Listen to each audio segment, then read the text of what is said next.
Hello and welcome to Credit Versio's Q&A Wednesday live for January. What do we got today? The 26th? The 26th all day. And I am happy to be here. I'm your host, David Michalek, and for the last 10 years, I've been a credit expert, a consultant. I've done over 10,000 one-on-one credit coaching sessions, and I'm happy to help you navigate your credit repair and credit improvement journey.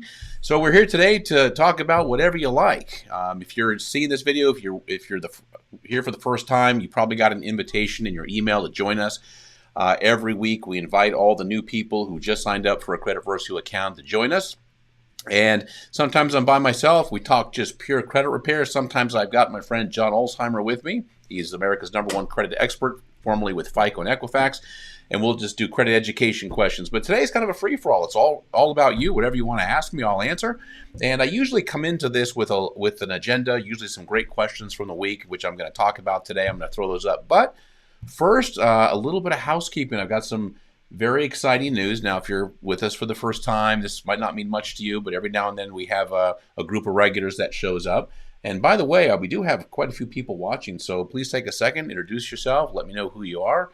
I know we got a lot of regulars that jump in usually about 4 or 5 minutes into the video, but I thought I'd share something really exciting with you. We are only 170 people away from Credit Versio reaching 140,000 account creation. So that's pretty amazing. We will be 2 years old this March.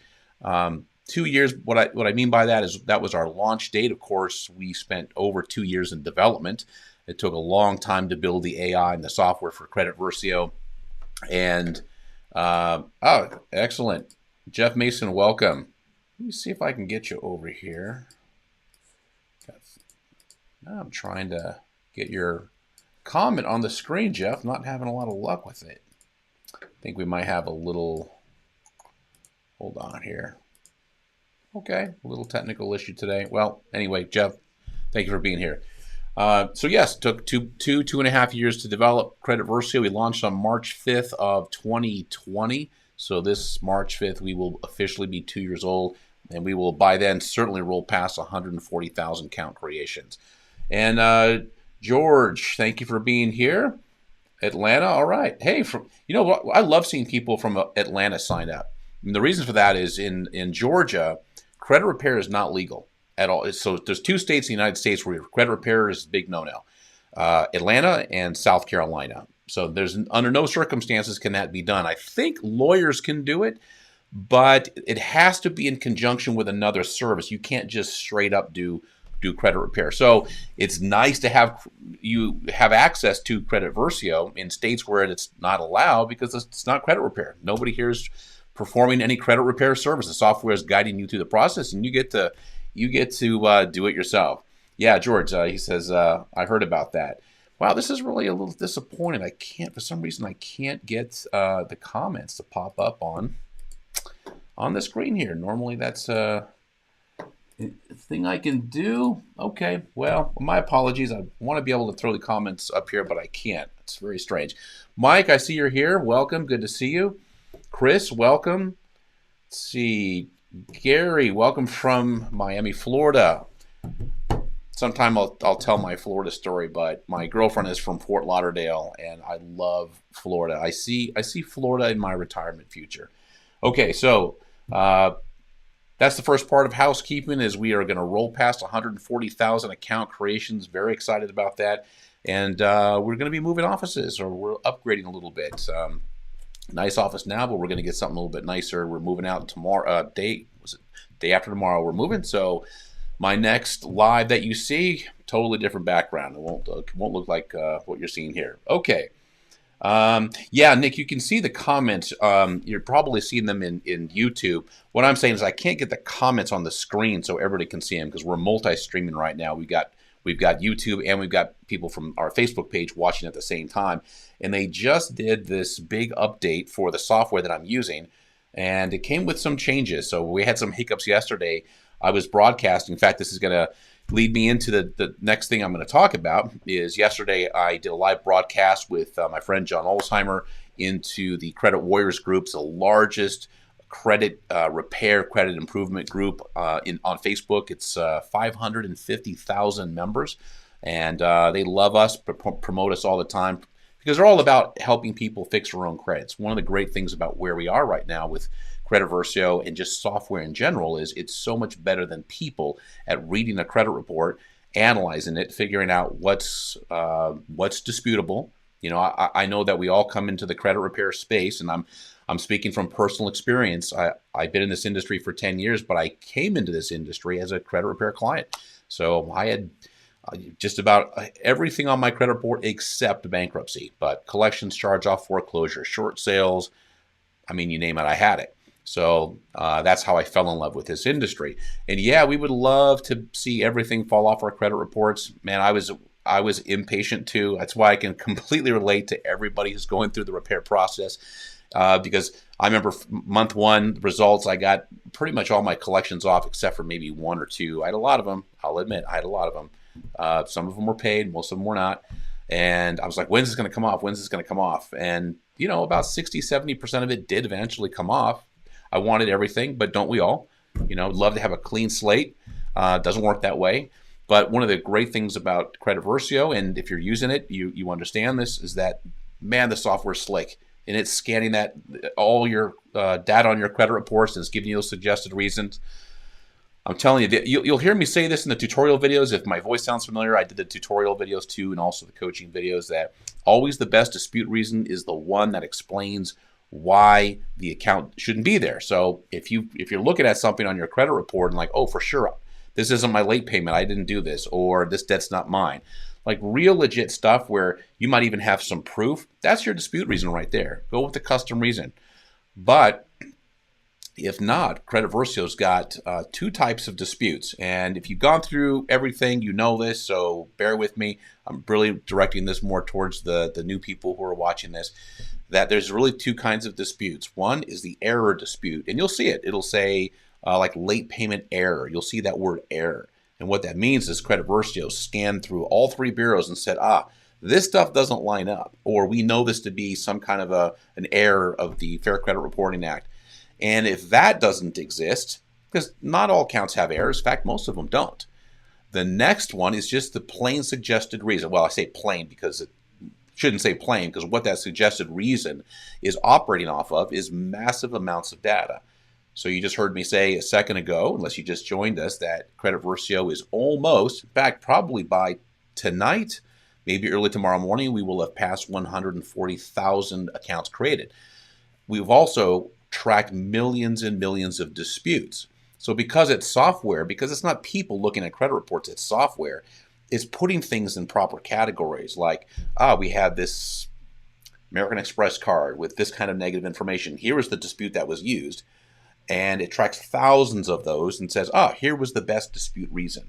So Credit Versio is always looking at the outcome of disputes. It's watching everything. Now, it's not looking at your personal information. It doesn't care about that. It's just looking at data, charge-offs, collections, bankruptcy, inquiries, repossessions, foreclosures, what dispute reasons work, which ones work the best, and that's how you're getting your suggested reason. It's pretty magnificent.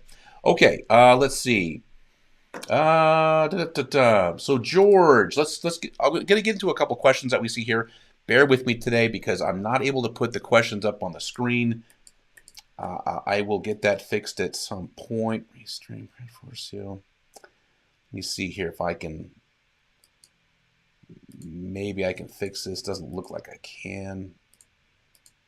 Oh, all right. Well, I'll troubleshoot this later. Okay. So George asked, why is some of the data on the credit report not synchronized among all three credit bureaus? Great question. It's one that we get a lot.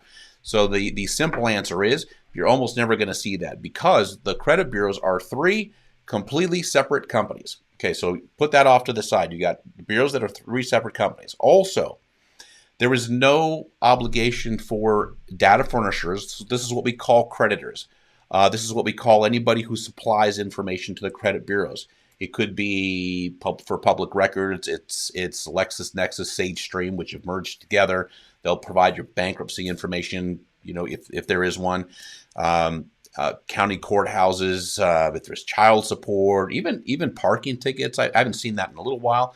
But anybody who contributes anything or sends any information to the credit bureaus, we refer to them as a data furnisher. There is no obligation anywhere that says a data furnisher has to report anything.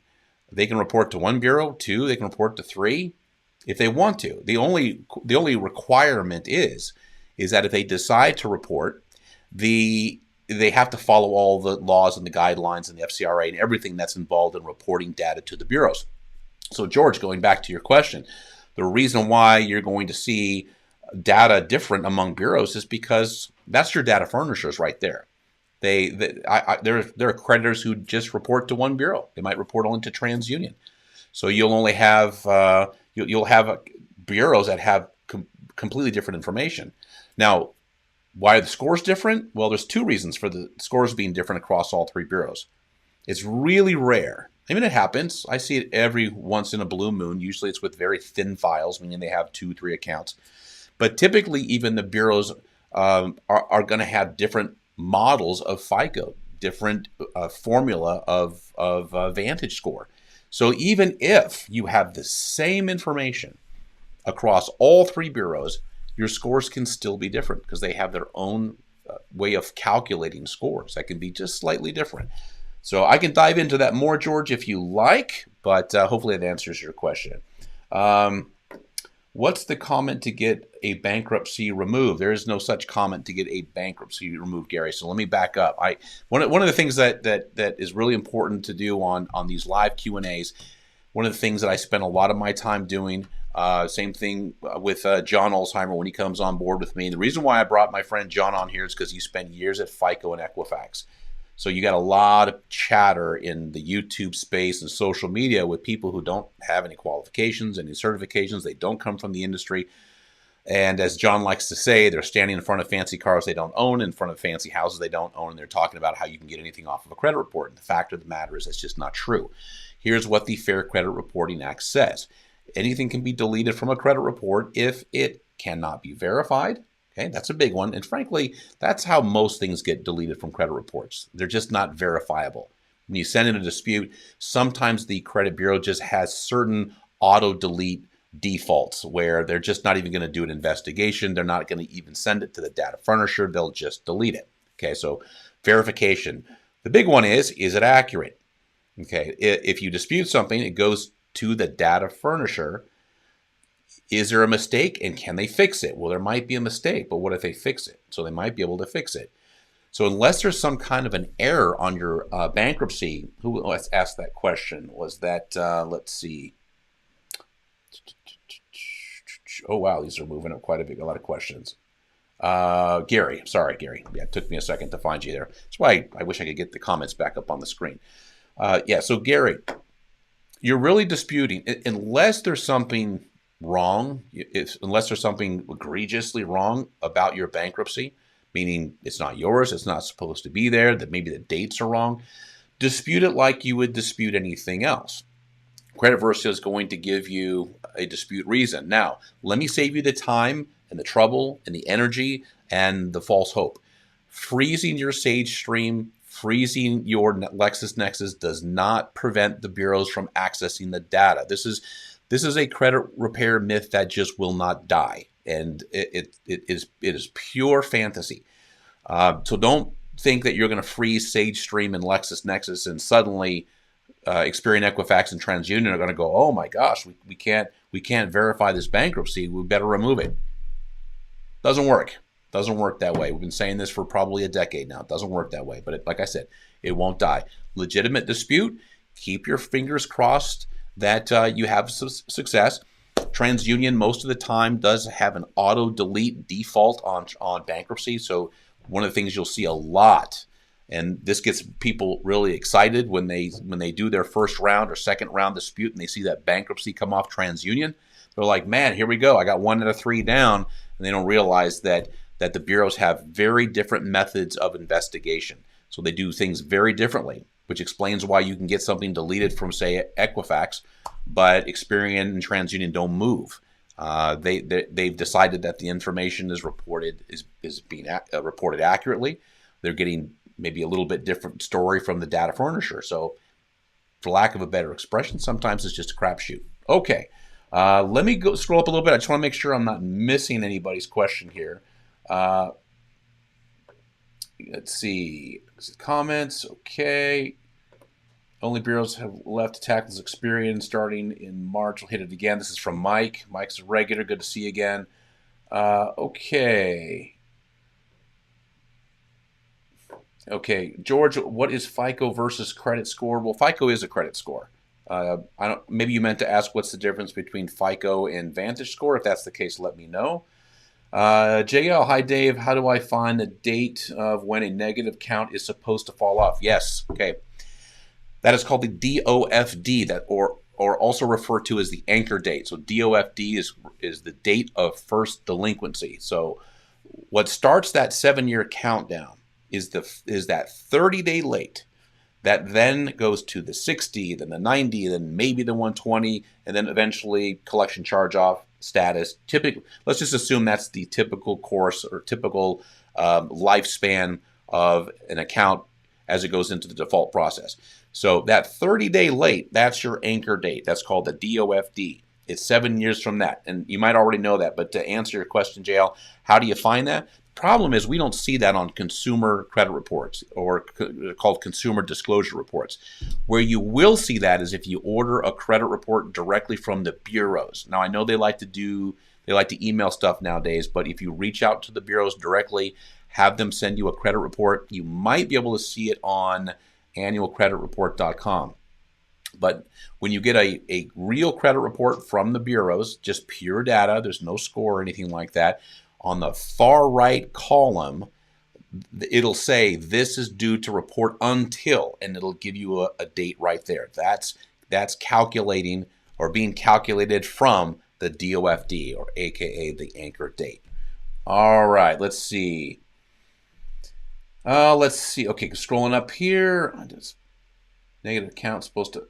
Okay, so Jake Morgan, what is the length of time to have removed? I'm not sure what you're asking, Jake.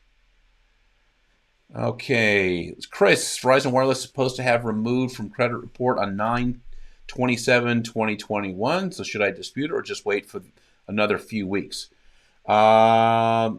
Chris, so that explanation that I just gave is really targeted to you as well. How do you know that's the date, that 9/27/2021? Did it say that on the right-hand side of the credit report? Probably not. My guess is that it didn't, because even though that things fall off at the 7-year mark, as a rule of thumb, bureaus do remove things at the 6-year, 9-month mark, just to be safe. So typically when you see that date on the right-hand side of the credit report that says this is due to report until, that date right there is typically 6 years, 9 months. So they go a little bit before that full 7-year mark. So Chris, I would challenge you to figure out where you got that date from. Here's what happens a lot of times. People calculate that date usually incorrectly. Here's a scenario that happens quite frequently. What happens is you'll have that 30-day late, and then it goes 60, and then maybe 90, and then maybe you get caught up on payments for a little while. Okay, and so when that's the case, if you get caught up, this is no longer the DOFD because you cured the loan.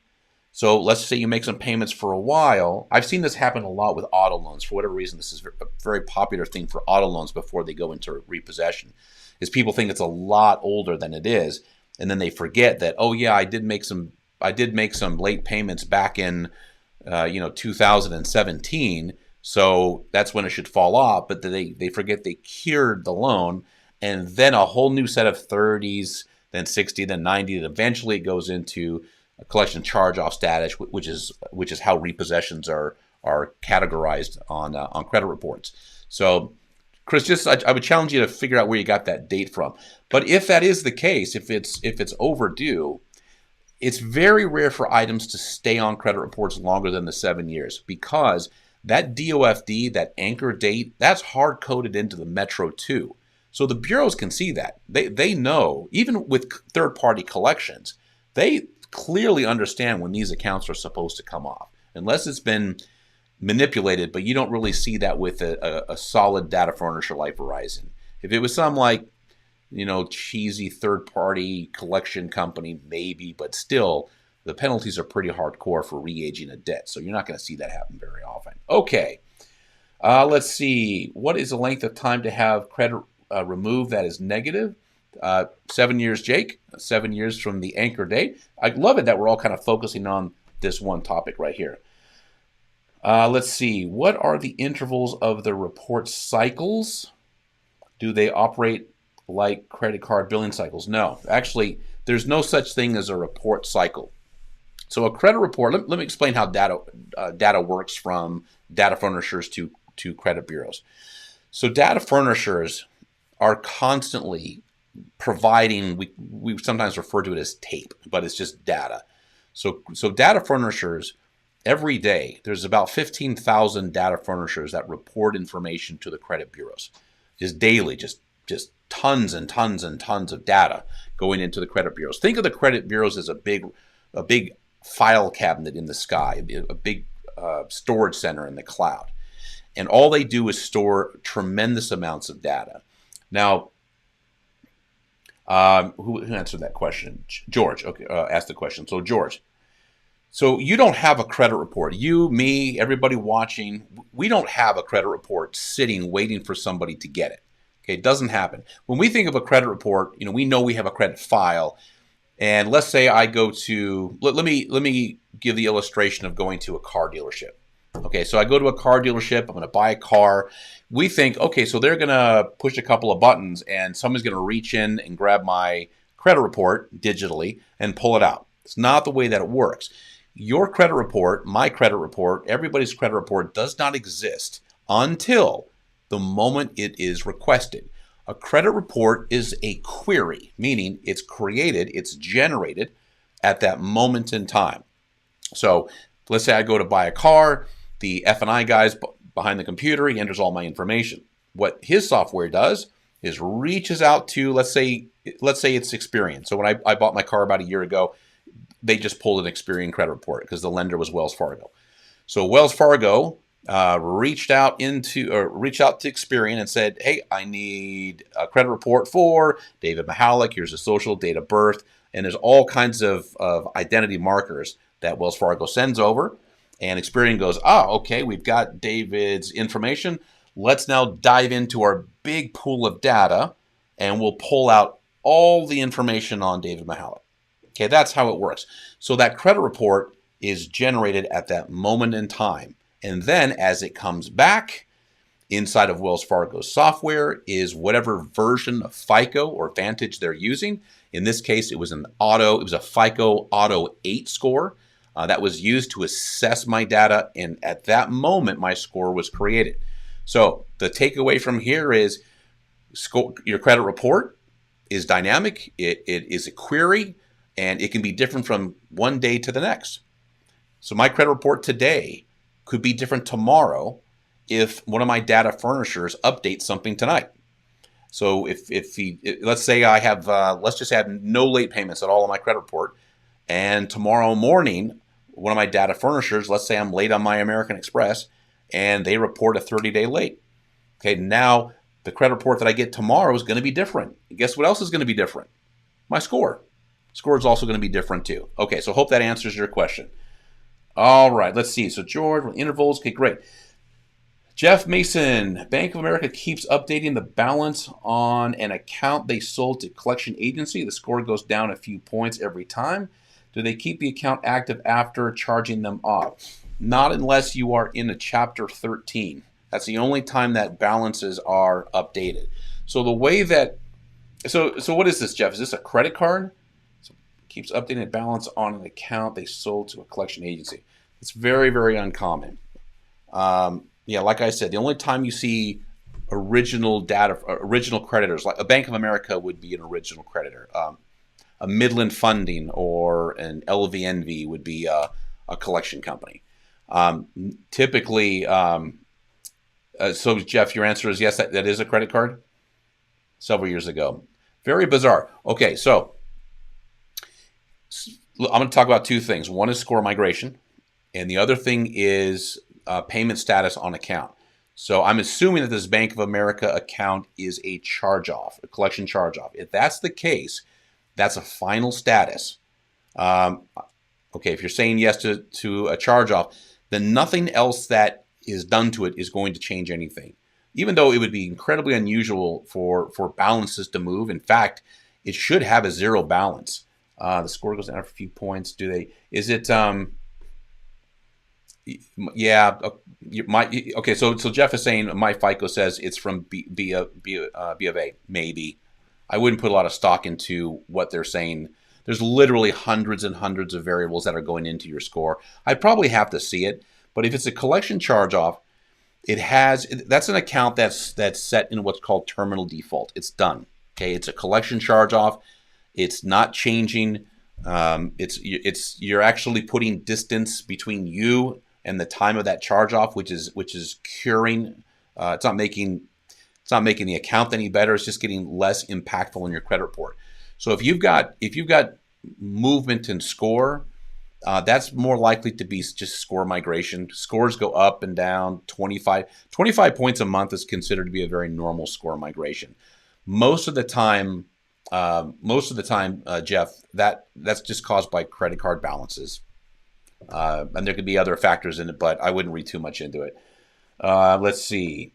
Let me just read that one more time. Oh, we just folded up. The score goes down a few points every time. Yeah. No. There's no such... So the last part of your question, Jeff, is do they keep accounts active after charging them off? They do not. What they do with it internally is another story, but on your credit report, it's a dead account. Okay, Mike, no questions from me about Metro this week. Okay. Yeah, we had a really good video on Metro 2 and Metro 2 compliance. Actually pretty fascinating. Okay. Christy was on Experian. It says removal date 9/27. Oh, okay, then that's very unusual. I would dispute it. Yeah, so Chris is swinging back around and telling me that on his Experian credit report, it says the removal date for that Verizon is going to be on 9/27/2001. That's very unusual for them to have not removed. Now, are you talking about it being on other bureaus, not Experian? Or is it still on Experian when Experian tells you it's supposed to be off on 9/27? Here's what I would do. I'd screenshot that baby. I would take a screenshot, print it up, put it in a letter, and say, hey, what's up? You guys are saying it's supposed to come off. George says, oh, wow, that's incredible information to know. I thought my credit report was predetermined. No, it is not. Actually, very understandable. It's amazing what we don't know going into, about credit. When I came into this whole universe or ecosystem, whatever you want to call it, as a credit repair client, I was shocked at how little I knew. So one of the reasons why we have coaching videos in the tutorial section in your account. So another reason why we do these every single week. There's so much stuff that we don't know about credit, or that the average person doesn't know about credit, and it dictates a lot. I mean, credit scores, credit reports they play a huge role. In fact, usually when I do my intro, one of the things that I tell people, I've just kind of gotten sick of saying it every week, but what I would tell people is, hey, listen, credit reports aren't just credit reports anymore. They're reputation reports, because everybody's looking at them. If you want to get a job over $75,000 a year, most of the time employers are going to pull your credit report. They're not going to see a score. That's not what they get, but they're going to be able to see the raw data. If you're going to get any kind of a security job, if you're going to rent anything, buy a home, do anything where you're going to be trusted with money, I mean, they're going to do a background check. 73% of employers check credit. Why? Because it's a reputation report now. I mean, think about it. This isn't any judgment on me or you or anybody, but I mean, you got that $55 collection from that cable bill, and you just, hey, forget it. I don't want to pay it. I don't think it's fair. Well, think about how somebody looking at the credit report is going to see, like, hey, what's the story with this? This is $50. You got a collection, which is dead. Why didn't you pay it? And you can't swing back around and go, well, it's the principal. I didn't agree with it. Or if there's real problems, like if people get themselves into real trouble, and you're trying to get a job. I'll give you a great example. Both of my parents are retired now. That they were both San Diego police officers. My stepmother spent her last, I think maybe 5 to 8 years as a background investigator. And there was 3 of them on the San Diego PD. And what that meant is she's going to dig. If you want to become a police officer in San Diego, she was going to go up one side and down the other through your life, through your friends, and find out what you're made of. And one of the things that they do is look at your credit report to see if you're at risk of being compromised. You got tons of debt and demonstrating that you don't handle money too well, you can't be a cop. You can't be in the FBI, DOJ, CIA. I've talked to all these people. Can't tell you how many calls I've taken from people in high levels of not high levels, but people in the CIA, the Department of Justice, the FBI, who are in the hallway or outside their office, like, hey, yeah, I'm getting ready to do an investigation before I get promoted. Credit reports, it's real stuff these days. It's really important to have good credit. Okay. Let's see. George asked this question: does Credit Versio have a high portion of success with the AI and getting customer disputes addressed? So here's the answer to this. A dispute letter that you send to the bureaus is never going to make an account incorrect or unverifiable. The account is already that. So that's why you'll hear me say, that's why this is a very common phrase in all the training that we do. There's no such thing as magical dispute letters. There are no such, don't buy templates. You don't need them. Anybody telling you that, hey, if you write a letter that says this is going to be really successful. As long as it's on point, meaning if you've got a payment status discrepancy, which might be hard to find, but Credit Versio can find it, then that's your dispute. Sending a 609 letter or saying, hey, I don't agree with this, show me my signed contract. This is stuff that doesn't work. Things get deleted for really two reasons, just like I said earlier. Either one, they're unverifiable, and sometimes bureaus have auto delete protocols where they get certain kinds of disputes, they just delete the account. Now, you don't know what that is. I don't know what that is. It's internal. The second is if there's an error on the account that the data furnisher cannot fix. That's it. So to answer your question, George, there's nothing magical about any dispute letter. What makes the AI brilliant with Credit Versio is it's doing what the dispute is supposed to do, which is find something wrong with the account or find something that has a high probability of not being verifiable. That's it. It's not really, there's no magic. Like one of the things I get a kick out of is we have a huge social media presence on Facebook. We do a lot of advertising there. And people were like, hey, does this work? Does this work? Well, it's not up to Credit Versio to work. It's not up to the letters really to work. It all comes down to, is the information right? And can the data furnisher prove it? So, but I understand it's like the question that, one of the comments that the gentleman just made here is like, wow, I didn't really know this information. I thought my credit report was predetermined. I think that was George that said that. Well, imagine everything else that people don't think is or think is accurate about credit, or that things that are magical about credit repair that really aren't. And that's just one of the things. Okay, let's see. Does credit? Okay, I'll skip that one. We already answered. Deji, were you in Credit Warriors yesterday? Because I had a comment from a Deji. I thought there can't be too many Dejis. Okay, what happens if you start a Chapter 13 bankruptcy and decide not to go through with it? It's been 3 years and you have paid all of your debts, but bankruptcy won't get out. Yeah, that's true. So here's what happens. If you file bankruptcy, even if it's dismissed, meaning, okay, so here's what happens. When you file bankruptcy, whether it's a Chapter 7 or Chapter 13, that's going to get picked up by SageStream or LexisNexis. Okay, these are entities that pick up legal documents, and they will feed that. The bureaus will go out looking for that, and they will bring them in.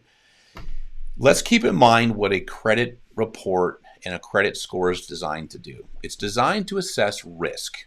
That's it. Now, do creditors want to know that somebody filed bankruptcy or was thinking about filing bankruptcy? Is the creditor going to anticipate that represents an individual with higher risk? The answer is yeah. So they want to know, even if you didn't follow through with that, they want to know, at some point, this person thought that they needed to file bankruptcy, which is a complete discharge of debt. It's pretty much just leaving the creditors high and dry. This is no judgment. There's times and places for bankruptcy, and it's actually a very good thing, especially if you need it. But in all fairness to data furnishers, they want to know. So that's why that's going to stay on the credit report. And yeah, it does some damage, I'm afraid to say. You can dispute it. Fingers crossed you can get it deleted. But there is no difference in the scoring models. They do not care whether a bankruptcy is discharged, dismissed, or active. Okay, it's the code that BK carries with it. Okay, George, with another question. I heard about your company and the ease of use with collections, the data, and supplying the letters was worth this investment. Great to hear that. And anytime an investment is free, that's even better. I mean, the only thing you're paying for is a 3-bureau credit report through, I imagine, probably Smart Credit. And by the way, if anybody has questions about Identity IQ, I know we have it up on the pricing page, but it's not compatible right now. They've made some internal changes, some software changes. I don't work on the development side, so I don't know exactly what those changes are. All I can tell you is that it's a compromise to how we're importing data. It's making it very difficult for Credit Versio to read credit reports without a lot of manual review, which is not what we want to do. So right now, Identity IQ credit reports are not compatible. They're aware of the problem. We don't have a date when they're going to fix it or if they're going to fix it. So we are in the process of doing some testing with another big credit report provider. Maybe have them up next quarter. Okay, George, glad to hear that. Let's see, Chris. Oh, George, you had another question. Does adding an authorized user really affect credit score for the user? It can. The answer to a lot of these questions most of the time is it depends. It depends. If it's a good authorized user, for example, if it's a credit card that the person's had for 10 years, let's just say, even 5 would be great. But if it's an old credit card, it's not prone to being maxed out, so low utilization. That's the balance in relation to limit. So if you've got a $10,000 limit and it's always below, a couple $100, a couple $1,000, so you've got a low credit utilization, and you add that on to your credit report, and provided you're not currently in default, maybe you have some derogatory credit, but it's older. Sure, yeah, that can be a big help. You do get credit for that. If you're in the thick of it, if you're in the weeds and you're paying stuff late, and you haven't, and somebody adds you on as an authorized user, probably not going to do a whole lot, because really what a score is based on largely, right about 35% is what are you doing now? How are you managing your credit now? Is there anything derogatory? Are you in default? That's what the scores want. That's what creditors want to know. What are you doing right now? Okay, let's see. Chris, I got behind on a few credit cards, and a few companies put me in payment plan, and other companies wanted like $200 or $300 per month. So with COVID, do they have to work with me? I'm not sure if the accommodations have ended. But yeah, I mean, if you ask for an accommodation during COVID, they'll work with you. And the way that it's written, or the law is that as long as you have a payment plan, as long as you have an accommodation, they will report your information as being on time, even if you have a different arrangement. But you can't assume that they're just going to work with you if you're already in default. You have to ask for an accommodation ahead of time, and I'm not sure exactly how that's done. I know people have been doing it, and it's been a very successful program, but you have to reach out to your creditors directly. They don't have to backdate anything if you went into default first and then called them up and said, hey, I'm having problems. Can I get an accommodation? Okay, let's see. Mary's got a question. I got my dismissed Chapter 13 deleted from Experian 3 years early. I'm not giving up on the other 2. Okay, great. So Mary, a couple of things about a bankruptcy. Everything gets better with time. Okay, one of the things that, in fact, I was just talking about this in the live that I did yesterday in the Credit Warriors group. Bankruptcy stays on. If you say Chapter 13, okay, Chapter 13 stays on for 7 years. So at least you got that going for you. It could be worse. Chapter 7's 10 years. But it doesn't mean that it's hurting you for 7 years. Just like a collection charge-off, just like late payments. Yeah, it stays on for 7 years. But really the teeth of those kinds of accounts really lasts for about 24 months. Okay, maybe 36 at the most if you're not doing good things. For example, if you have 3, 4 credit cards, if you got a good mix of credit, if you don't have any derogatory information after your 13, then I wouldn't obsess. I really wouldn't. Its impact on your credit score could be little to none. In fact, if you were on earlier, if you're on with me from the beginning, one of the things that I started off saying is that I've been doing this for almost 10 years now. I've done well over 10,000 one-on-one consultations. That's just consultations. That's not customer service calls. That's not credit report reviews. I probably got another 10 or 15,000 of those. I can't tell you how many credit reports I've seen over the years where I've seen Chapter 7 and Chapter 13 bankruptcies that are old, like really old, like 13s that are 5 or 6 years old, getting ready to fall off. And people have high 700s, low 800 credit scores. Same thing with Chapter 7. I've seen low 800 credit scores on people on credit reports where people had a Chapter 7 bankruptcy 7, 8 years ago. So yeah, okay, Mary, give it a good college try if you want to keep going after it. At some point, you're going to run out of stuff to argue. 2, 3, 4 disputes, and they're going to say, hey, listen, we gave it the office. It's not coming off. Everything's reporting accurately. It's fine. Just let it go. Make sure you're doing other good stuff on your credit. Make sure you're paying all your bills on time. Rinse and repeat. You'll be fine. Okay, let's see. David asks, sorry if you answered this already. With collections, how is the best option to help raise one's score? The options are usually pay in full and settle account for a lower amount. So for collections frankly are just about the hardest hitting things on a credit report. They are total default, terminal default, meaning that not only was the original creditor not able to get you to pay, but now they had to outsource a third party to try to collect debt. So it doesn't look good. And this is listen, I had my share of collections. I had a lot of them. I think what I had on my credit report can beat most people. So I'm coming from a position of I know exactly where everybody is in their credit journey because I've gone through the whole journey myself. So having said that, ideally what you want to do, if you can, is as a credit repair guy, here would be my advice. Dispute it first. Okay, make sure they have a legitimate right to collect. This is right out of the FDCPA. This is the Fair Debt Collection Practices Act. And one of the things it says is a third-party collection company or anybody servicing debt in the collection space that has to comply with the FDCPA has to prove legal right to collect. Otherwise, if you pay them and 5 months later some other company gets a hold of you and says, "Oh no, you got we're the ones that own the debt." How do you know? Send a couple rounds of disputes first. See if you can get it deleted. If you can, great.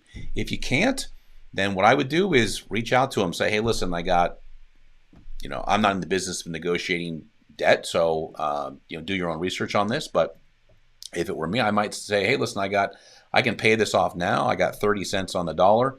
Let's make it happen. Oh, and by the way, I want you to remove this from all 3 credit bureaus or any credit bureaus you report to in exchange for payment. And I want that in writing first. Once I get that, we'll do a deal and I'll pay it." That's the way I would do it. As far as raising your score goes, you got to make sure, go through the coaching course. Have you gone into the tutorial section in Credit Versio and done your credit coaching? Okay, it's 11 videos. They're 3 to 5 minutes each.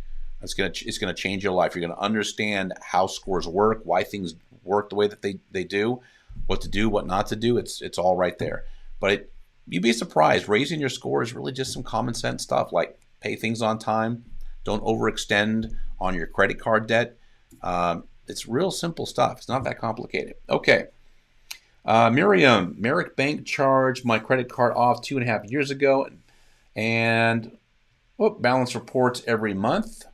Okay. Not sold to collections. No one listed. Reports CO every month. Should there be a balance or only if sold? Yeah. Okay. So what Merrick does, that balance is there because you still owe the money. All the collection charge-off means is that after a certain period of time, they do have to get that off their books. So it's a collection charge-off. But you're always going to owe the debt. Now, they might not try collecting it anymore. The debt is an asset, so they can sell it to a third party if they want to. But 2.5 years old, usually what happens, Miriam, is am I saying that right? Oh, Hiram, I'm sorry. See, one of the downsides of me not being able to bring it on the screen, it's hard for me to see it. Usually when data furnishers, when original creditors sell their debt, they usually do it pretty quickly. Because, I mean, put yourself in the position of a credit repair or a credit collection company. Do you want to buy a debt that's been stale and dead for 2.5 years? Probably not, because you don't know if that person's moved. You don't know if their financial situation's gotten worse. How are you going to get a hold of these people? So typically, if they were going to sell the debt, most of the time they sell it within 6 months or so, and they'll sell it. They're more valuable. They'll sell it for a higher dollar amount. So to answer your question, yes, it will have a balance up there. That CO, that's just in the 24-month history. Nothing new is being added on every month. It's not like it's going, oh, hey, it's a collection again, it's a collection again, it's a collection again. It's not reaffirming it. It's just showing that every month that the status is a collection charge-off. It's not re-aging it. It's not making it worse. In fact, the older it gets, the less impact it has on you. Again, provided you're doing some things to rebuild your credit. So yeah, the way that it's being listed is perfectly fine. Okay, and you were correct. If they sold that debt to a collection company, then yes, they would have to list it as a zero balance, because now that balance is owned by whoever that third-party collection company would be. Okay, D-Dog, get confused about inquiries. They may not affect your score much, but you can still be declined because of them. So is it best to dispute them? Okay, here we go. We got to talk about inquiries again. The reason why a lot of people put a tremendous amount of stock in inquiries when they really shouldn't is something called the adverse action letter. It's that declination letter. So if you've ever been declined for credit, by law, you have to get it's called an adverse action letter. And even if an inquiry might have affected your score 1 point, they're going to have to include inquiries, too many inquiries, or whatever the language is on that letter. So what do people read on that letter? Well, debt to income ratio wasn't where we want it to be, derogatory information, too many inquiries. People hang on to this inquiry stuff like, oh my gosh, the inquiries are like cancer. I got to get them off. So the answer to your question is credit inquiries can sometimes impact your credit score, but not always. And when they do, it's usually insignificant. If you've got a declination letter or an adverse action letter, DDoP, it's probably not because of the inquiry. That just happened to be one of the things that was on there. Here's one area, one form of credit I know for sure where creditors don't like to see inquiries, and that's business loans. That's about it. I've gotten tons and tons of calls from people who are trying to get a business loan, and inquiries are a real thing. It's actually part of their scoring mechanism for a business loan. But as far as consumer credit goes, incredibly minor. In fact, here's what I'd like you to do. Go over to creditversio.com, and you don't need to log in. Just creditversio.com. You'll see credit education. There's a great video. Yeah, it's a video that John Alzheimer did. I think it's called Everything You Need to Know About Inquiries. And it's about 6 to 8 minutes long. Everything you would ever want to know about inquiries, told by John. Take a couple minutes and watch that. I think once you see that, you will never worry about inquiries again. Okay. Let's see. Last question. George, I have to log off. Oh, he just have to log off some. But can you share a personal credit story to help give us some hope? No pressure credit. Yeah, okay. So yeah, here's one. My story is, I'm the guy that back in the Great Recession, I had way too much property. Fortunately, I unloaded most of it before the crash. I did have a foreclosure. So it was my primary residence. It was a foreclosure on my first and on my second. My second mortgage. Lost just about everything. So one of the great things about the repair side and about credit in general is that you can heal from it.